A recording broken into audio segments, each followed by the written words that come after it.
Today is a special day on Backstage with Randy Phillips as I sit down with Evan Kraft.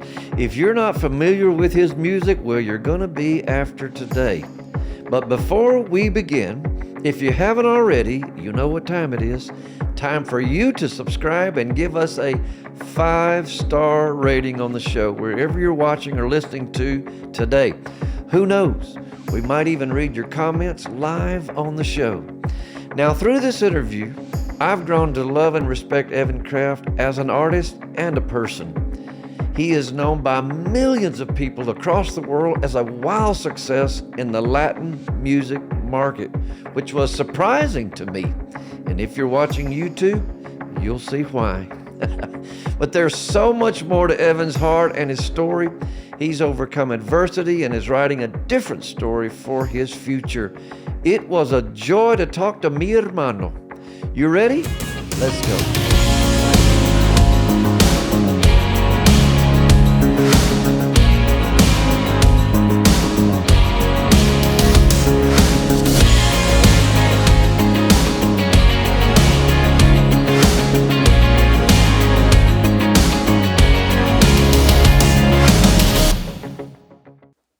Hi, I'm Randy Phillips. You are Backstage with Randy Phillips, and I am joined by the incredibly famous, successful Evan. Evan, how you doing? I'm doing well. Thanks for that intro. Yeah, Evan Kraft. Just feed the ego. Evan, you've brought the age average down on my podcast. It's usually everybody over 70. No, Beth Moore, I'm not talking to you. I'm talking, but Evan, thank you. I'm actually 70. That's, I'll give you my skin regimen later. ¿Has estado en Austin antes? Sí, muy bien, habla español. Muy poquito. Felicidades en su nuevo matrimonio. Gracias. 1 year. 1 year, un año. And this is second time you've been to Austin? No, so I lived in Houston for 3 years, and so I've been to a few Spanish churches, I think, in Austin. Great. Man, you don't live in Houston anymore. I live in Nash Vegas. Yeah, get out of Houston. I'm trying to move back. To Houston or to Austin? Well, my friends here are trying to convince me to move here, but I'm trying to be part of a church in Houston. Okay. So, well, you could be part of my church in Austin.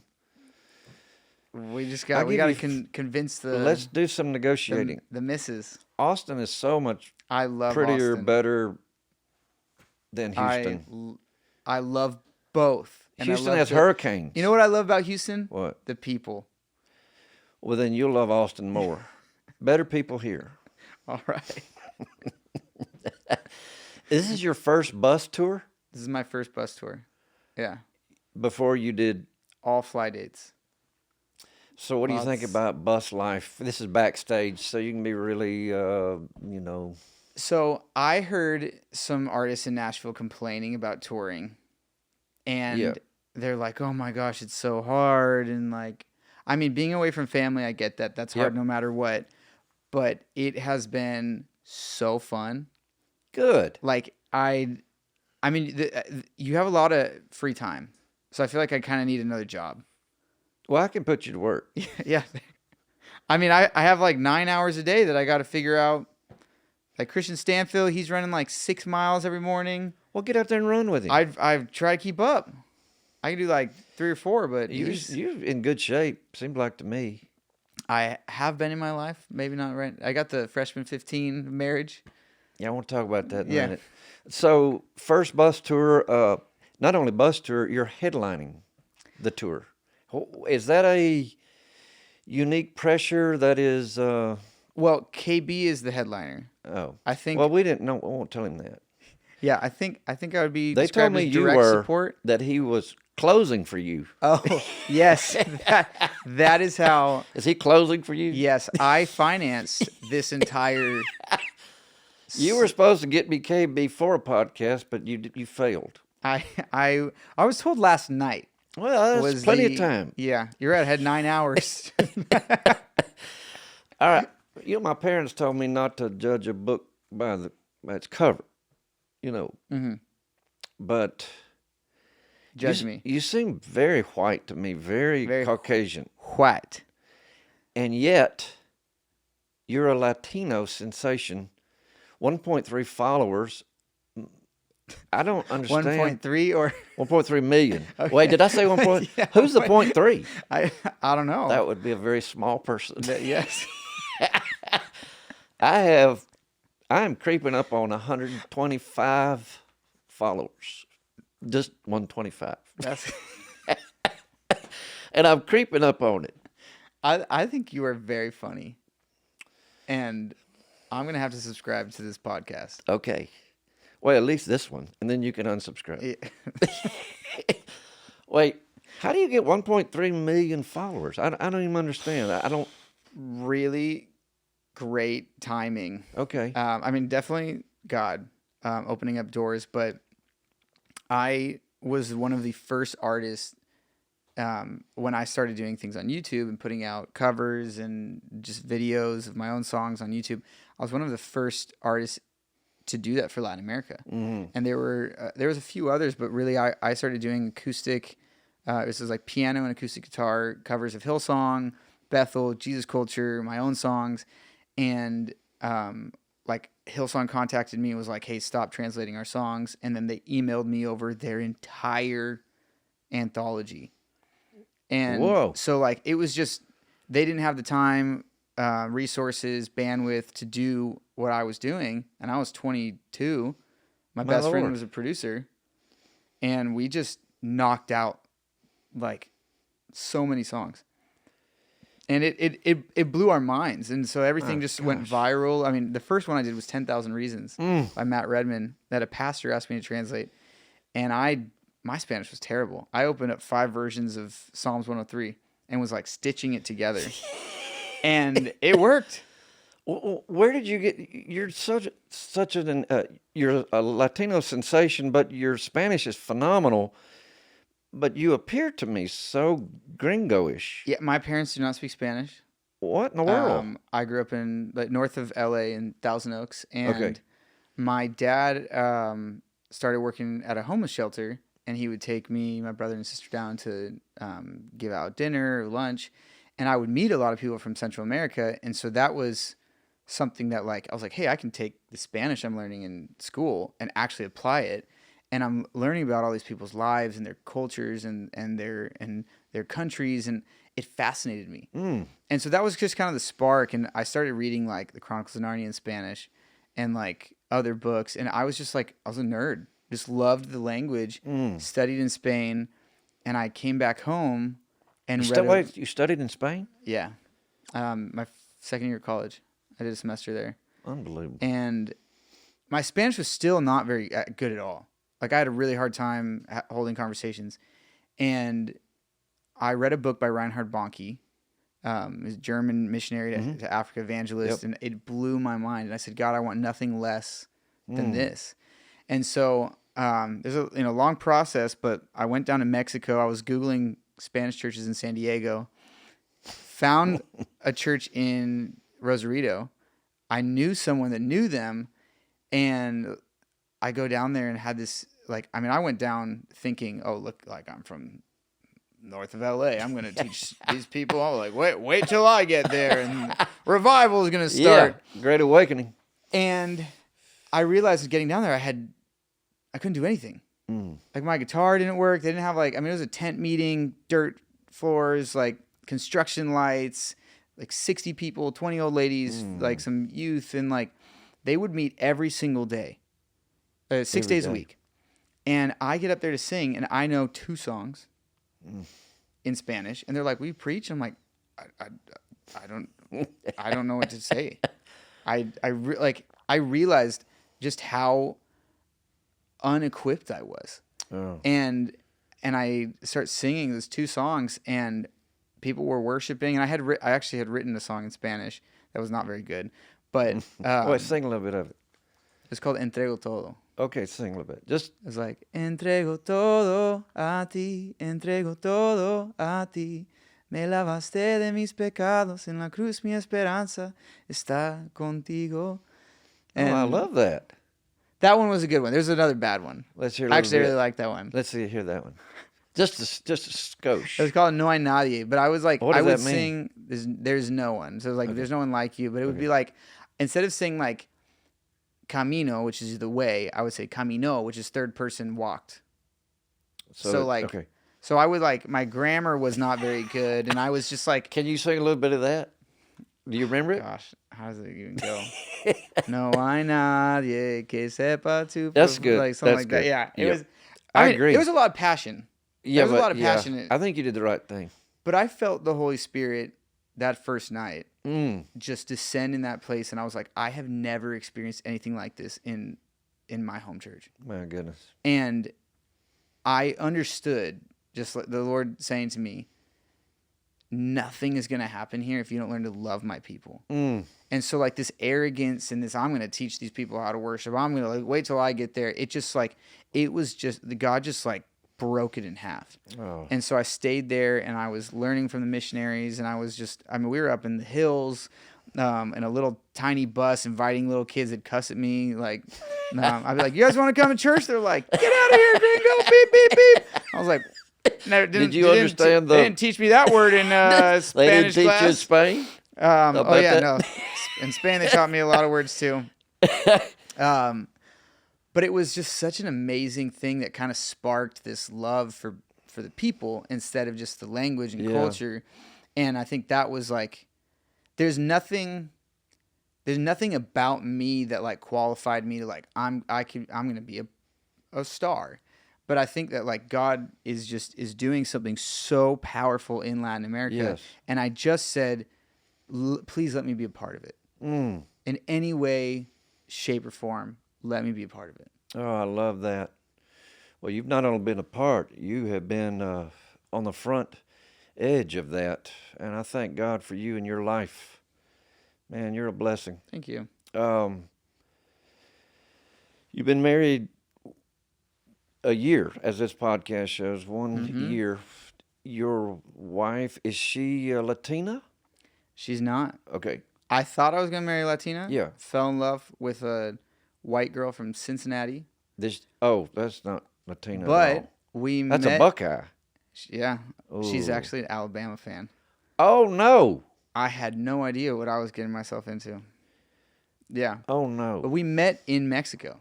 She was a missionary. I am so confused. Yes. All over. She lives in Ohio. She's an Alabama fan, and Her mom's from Alabama, okay. but her dad worked got a job in Cincinnati, and she was a missionary for 4 years. And you met where? We met briefly in Mexico, and then we both moved March of 2020 to Nashville. What were you in Mexico for, both of you? I was doing a concert. It was Okay. like an outreach. She came to the concert. She worked at a children's home. She's Oh. a social worker and was working with a nonprofit there. Brought some of the kids Love to that. the concert, and I took a picture with a kid with cerebral palsy that he couldn't get onto like the seats and everything, so he was on the field. And then she asked me to sign it, and I was like, and here's my number. Yeah. So she asked me to mail her the picture. I never did it. So a year goes by. She Evan. sends me a video because I did get her number. Oh, yeah. And I sent her back a video. It was redemption. And then we both moved to Nashville. And Okay. she asked me her friend took her phone. I didn't know she lived in Nashville. Texted me. And then we got coffee, and There we are. we're married. So you married her, and you said, I love you, and I'm leaving now, and you jumped on a bus and left her. Well, it's been a year, and this is my first bus tour. So Right. I had to try it. True. And she's okay. saw the bus and was like, no thanks. Oh, she wouldn't go. I think She wasn't even curious? I think she would like it, but I think she'd be really bored like during the day. She doesn't work in you music. got other fellas on the bus, too, that kind of, there's smells and things. Yeah, You don't need that. Yeah. Lady I don't know need that. how much she would enjoy. No, ladies don't need. I brought my wife out several times on bus tours. It's like, I don't have to do that again. Yeah. Okay. Just there's. But we've been able to do, like, she went with me to El Salvador. Oh, good. The Dominican Republic. We went to Spain together, and all like concerts and music videos and things that we were doing. So Does she feel pressure to learn Spanish? she speaks Spanish. Oh, she speaks Spanish. Yeah. She But lived there she's for not 4 years. Okay. Yeah. Okay. Biggest surprise about being about first year of Being marriage, married? just like didn't know that. Keep it clean. This is a very anything I thought I knew about a woman, it has been. I did not know. okay. I think that is the great mystery. Oh, what a mystery that God has given us. What a mystery. Yes. 2 bathrooms or 1 bathroom? Do you have 2 bathrooms or 1 bathroom? We have like in our Wherever bedroom? you live, yeah. Oh, we have 3. 3 bathrooms. Mm-hmm. 3 baños? Yeah, 3 baños. Oh, muy bien. Yeah. Here's a. We have 2 sinks in our bathroom. That helps a lot. Well, I've been married happily.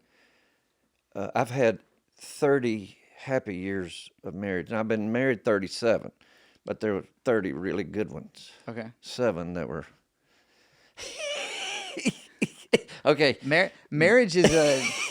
Here you go. And I know that I don't make it easy. No, but here's the deal. If you just move to another bathroom, it'll solve half of your issues. Just give her the bathroom. That's the key? Yes. All right. I didn't even charge you for that marital advice, but that just saved you so much trouble. Yeah. Just move to a different bathroom. You got 3. Yeah. Is anybody else in the house with you? Just 2 of you? This week we have guests. I mean, generally. Her mother-in-law, my mom, is our guest. Praise God. Alrighty. Mikasa. What's that? Mikasa is a concert series that we've done in LA. So my dad runs a homeless shelter. He founded it, and bless him. What's his name? His name's Ken Kraft. Mr. Kraft, you're a great man. You have a great son. And he's amazing. Is he a Phillips, Craig, and Dean fan? I think so. Oh, yeah. Thank you, Mr. Kraft. Yeah. You're awesome. What were we saying? So he started this homeless shelter, and a few years in, so I think they're 13 now. About 4 years ago, I told him, hey, I haven't done a concert in LA in a long time, and I think I could get like Marcos Witt to come, and we could do a benefit concert for the homeless shelter in Spanish. And a lot of the money that was given to the rescue mission was coming from mosques and synagogues and not the church. And I said, we need to change that. Yes. And so we organized. I mean, I went to like 50 Latino churches, preached, invited people.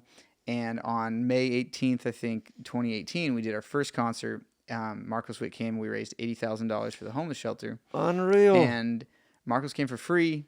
It was incredible. I love Marcos Witt. We did it with Redimidos, who's a Dominican hip-hop artist, and he like reggaeton, and we raised $150,000. Wow. And then this year, we did it in English with Matt Redman and raised another $150,000.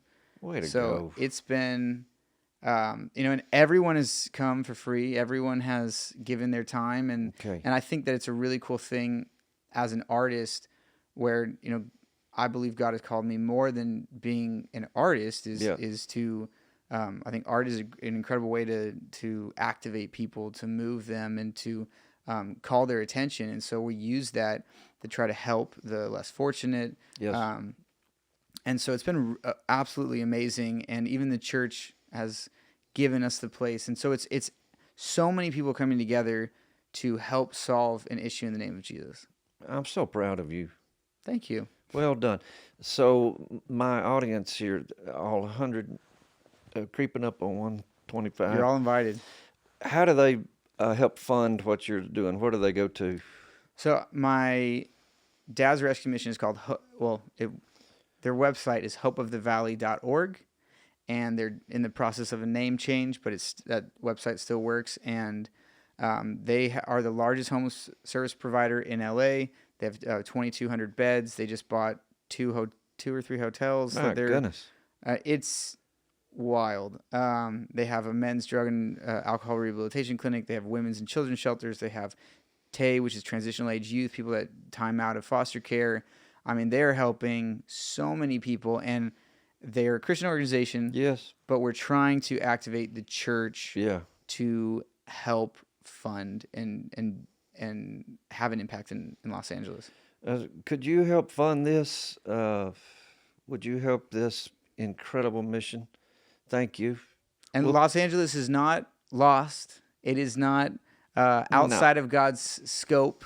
He is working every day there, and that's what I love. He is. Everybody from California moved here to Austin. Yes. I went there, did a concert. There was nobody there. It's like the Rapture. It was 5 people. They were all at a Starbucks. There's nobody there. They all moved here. Yep. They bought our houses. They've overrun us. And I left 2016, January 1st, 2016, I got here before the great migration. Yes. The great escape.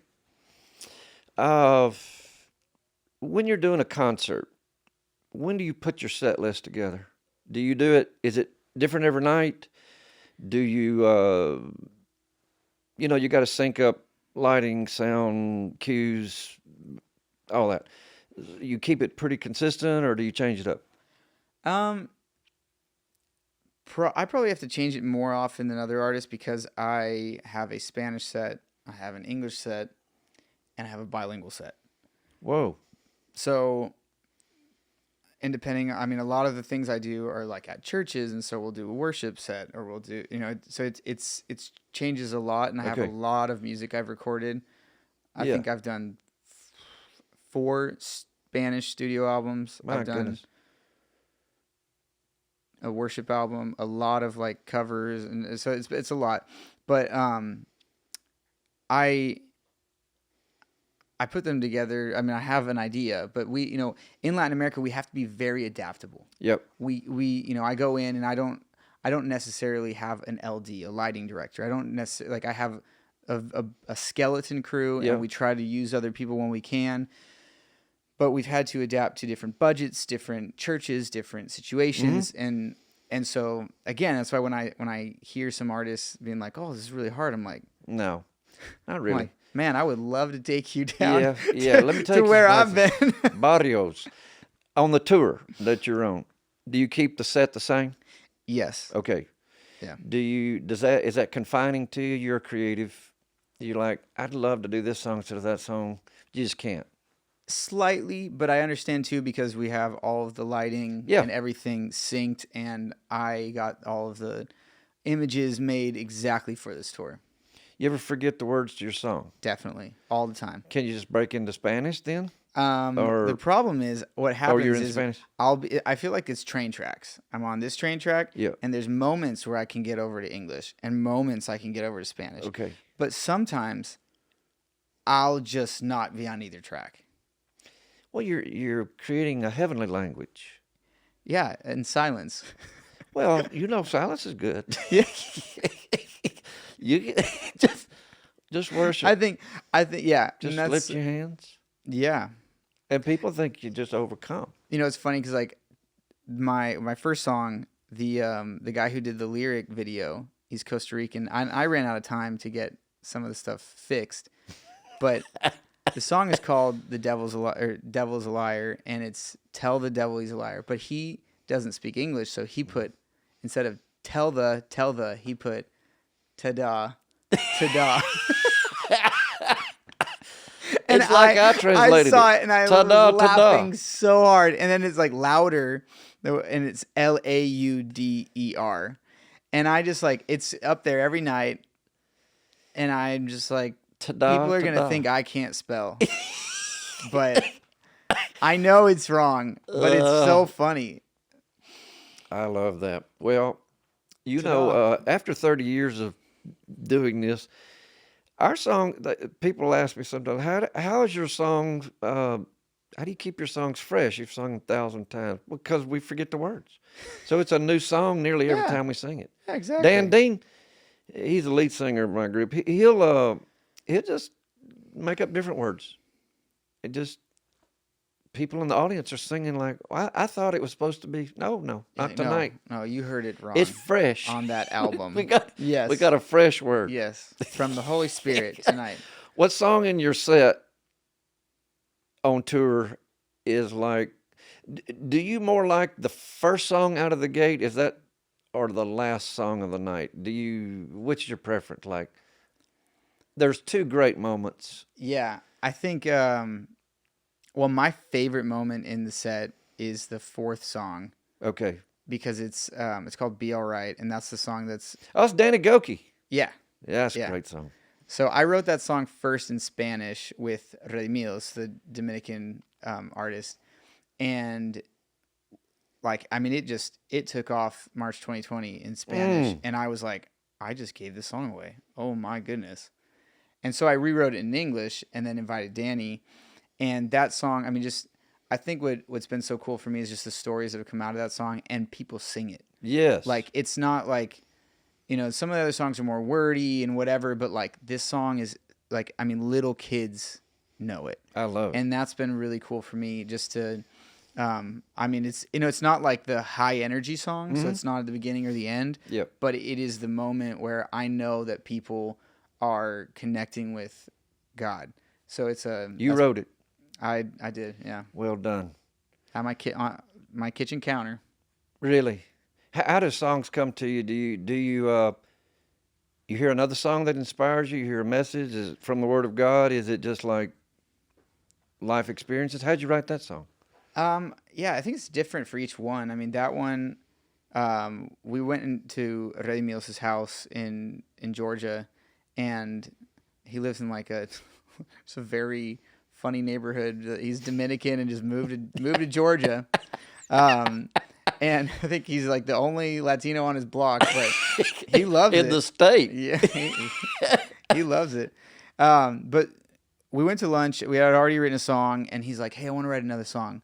And I wanted to say, todo va a estar bien, everything will be all right. And I'm like, oh, man, I got a 4-hour drive. I'm not getting home till super late.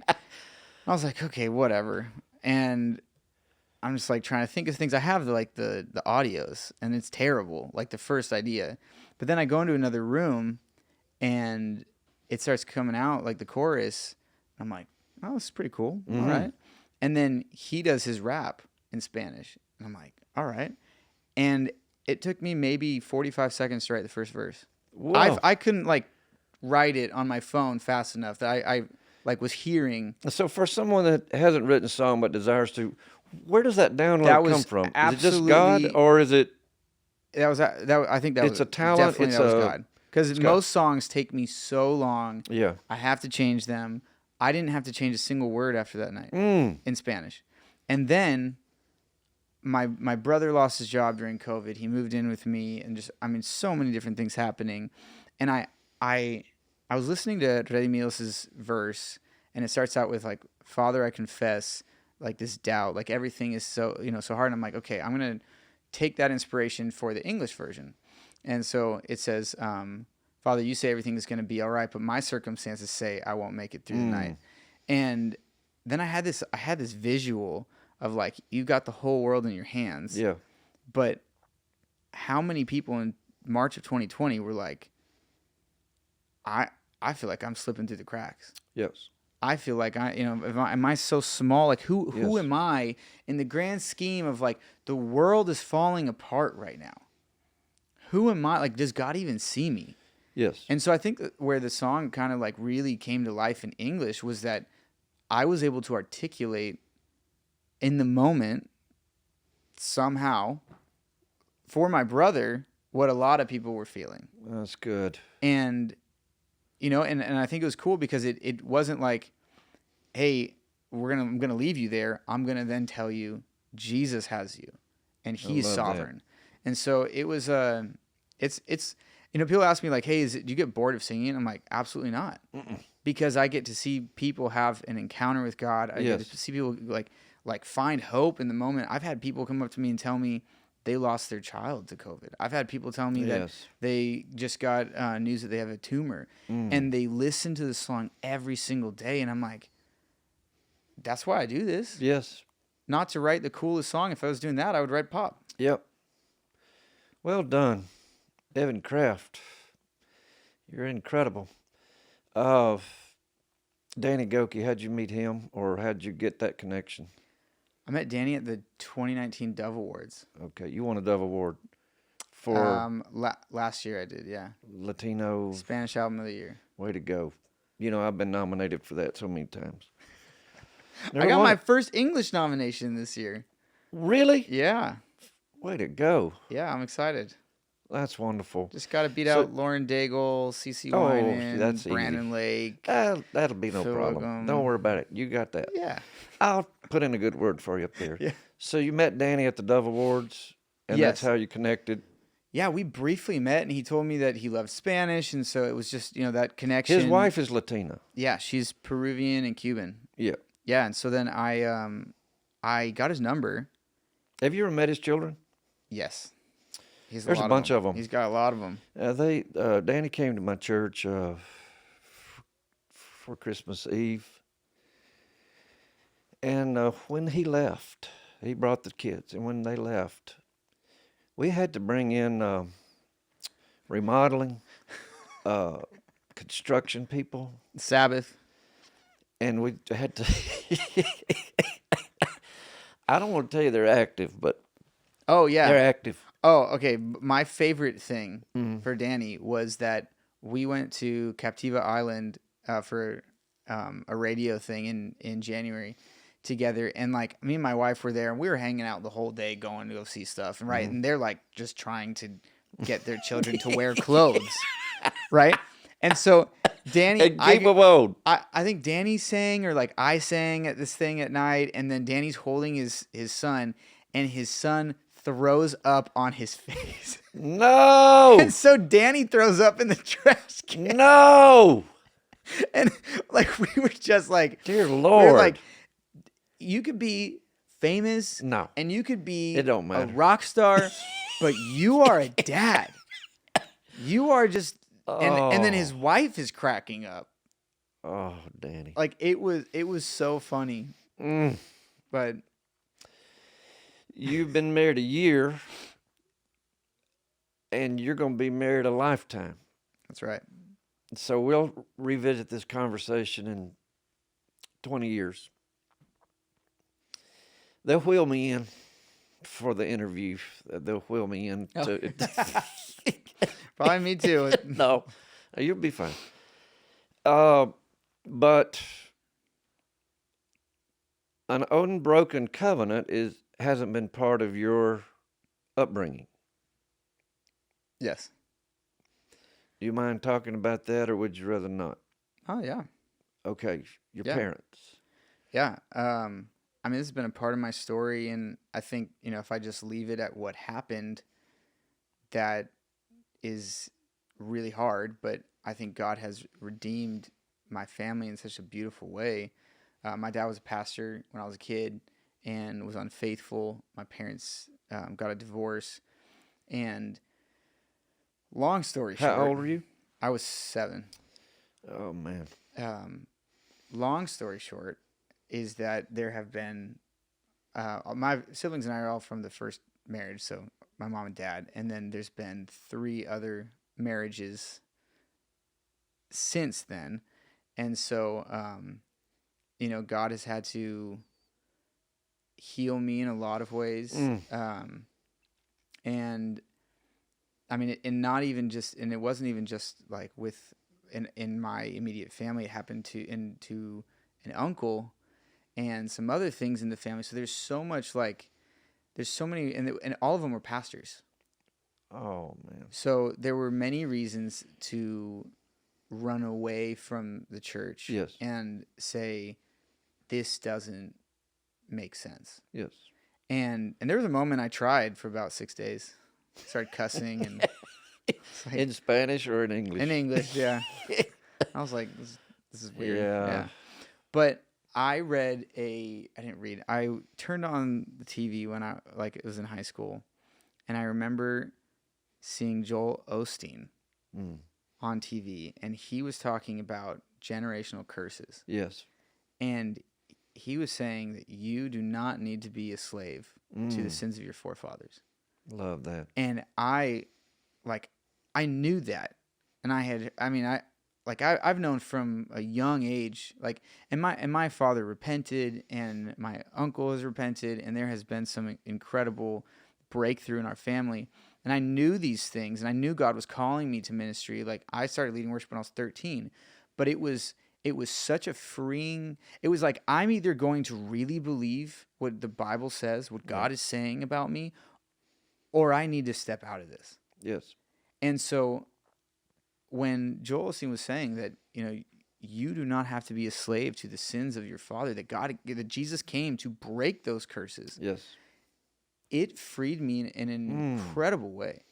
That's so and good. So, yes, we're 1 year in, me and my wife, but like the goal is, till death do us part. Yes. And we see each other in heaven. Man, what a great story. I can't believe how transparent you are about that. That's remarkable, unusual. That it didn't taint your love for ministry or marriage. You don't have in the back of your head a fear like, is that going to be my story? You found a way to... is that going to be my story? I think that, and this was really healthy, I believe, is that I was able to ask my dad years later, how did that happen? Oh. Because his church was growing. Yeah. It was in Simi Valley, California. Francis Chan was on the other side of our town. And he was very successful. Everything that he put his hands to was very successful. And I asked him, how is it possible to be a pastor and for that to happen? And to be in ministry and to preach every weekend and to What was his reply? Or did he have Yeah. He said he stopped being transparent with his accountability group. Oh, yeah. That he wouldn't tell his best friends. And the affair happened with his secretary. Okay. And so I try to put people, and I do have people around me. And one of the reasons we love this church in Houston so much is because they're people that you're gonna love Austin. Too. they don't believe the hype. They celebrate us. Yes. They celebrate what I do. They were at the concert last night in Houston, and they are so excited for what God is doing in my life and in my wife's life. But they're like, "Don't come back to Houston without your wife, Rachel. Like, we love her." Yes. And I don't show up at church and they're like, and it's a Spanish church, they're not like, "How's your wife? ¿Cómo está tu esposa?" They go, "How's Rachel?" Like, we love Rachel. Love and that. my other friends, I know they would beat the living So you say Spanish, out of we me. don't know. Yeah. But we're open. And I think that what's really hard in ministry is that, like, if you show, like tomorrow, if I said, "Oh, I was attracted to somebody," it's like, get out. Like, "Oh, you there's something wrong with you." No, that's a normal thing. Of course it is. And so if you can't admit these things, and this is what my dad was saying, if I can't tell someone about this, yes. I remember my young adults pastor was saying that, like, there's freedom in the light. He had some clever thing, but it was like you can't live in the dark. Yeah. And you can't live without accountability. You can't live, like, we weren't meant to live alone. No. And so the more people I can get around me, the more people that love me and know me, not as Evan Kraft the singer, but as Evan. My best friend calls me Kenneth. That's my middle name. Kenneth. And that's my dad's name. And that's my dad's name. Really? And I know when he's saying that, we're not in work mode. Right. It's like, hey, I need to call you out on something. The accountability only works if you work it. Exactly.